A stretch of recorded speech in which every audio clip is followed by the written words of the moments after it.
মানছি আমি বাংলাদেশিদের ভাই মিসাইলর গিয়া ফিসে দি তামা আছে নি তুকার তামা কটকটি খাইতো কটকটি বাঙ্গারি দোকান নিয়ে বেশিলি তো তামা তুকার কাতার বাঙালি আমরা বাংলাদেশি ইন্ডিয়ায়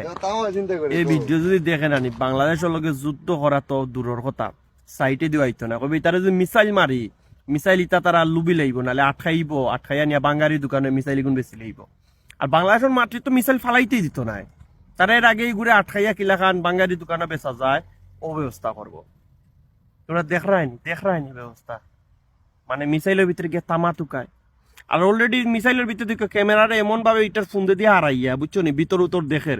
বুঝিলা 2-3 মাসের ভিতরে মিসাইল তৈরি হয়ে গেছে বাংলাদেশ ওই যে ক্যামেরা দেখি বানাইলিব অলরেডি তো বাংলাদেশের বহুত জিনিস দেখি বানাইলে বুঝতে পারছো না নি ধরো মিসাইল 2-3 মাসের ভিতরে বানানি হয়ে যাব মানছি আমরা বাংলাদেশের মানছি স্যালুট ভাই তোমরা এক বেশি না 1 লক্ষ মানুষের যদি নিয়ে আনানি ফিলিস্তিন পাঠানো হয়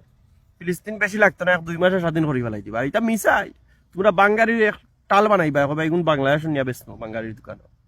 তামা তুকায় থামা ওই মিসাইলের ভিতরে তামা তুমা আছে নি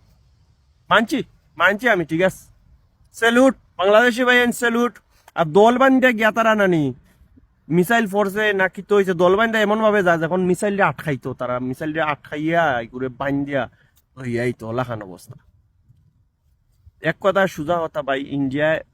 বাংলাদেশের এই অবস্থা দেখিয়া ভিডিও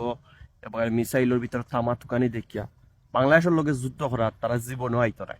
এমনি নি বাংলাদেশের লোকে এমনি আয় না তারা ডরে জানে এই জাতি বহু আসুদা জাতি এটা জিতাই মারে এটা বেচিয়া খাইলিব বাঙালির দোকান সুজা হিসাব